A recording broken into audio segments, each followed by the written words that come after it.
讲，敢若是我细汉的时阵，咱阿嬷明仔载要做粿，也是讲阮阿公明仔载要带我去街仔买物件安尼，足欢喜足期待。医院办了一个非常别出心裁的夏日音乐会，大家看到一个乐事雨蛙，为什么会有这个名词呢？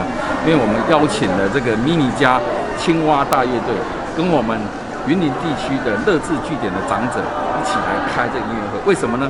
因为他们要想起以前在玩音乐的情形，然后趁着现在跟大家我们这个团员跟在座的很多人一起来互动。我觉得这是一个非常好的活动，可以让我们的长者有更多元的活动，让他们的身体更健康。那我们让我们的总监跟团长来说几句话。那今天非常有荣幸能够受邀到妈祖医院来参加这个别开生面的音乐会。那为这个音乐会呢，我们其实规划了很久，因为我们先前就是从事偏乡的小学的音乐教育，我们都去偏乡开音乐会。那对于我们这次走入社区，然后跟长者进行合作，我们的在于曲子还有互动的部分，我们都有特地的在精心挑选过。那互动的部分，我们也会注意到老人家的状况还有需求，来针对他们来做设计。那我希望这个是一个音乐会的结束，不只有结束，我觉得这反而是一个开始。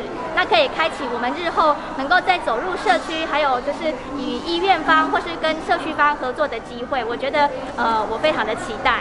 玩音乐赞不赞？赞！我们的今天的音乐会赞不赞？赞！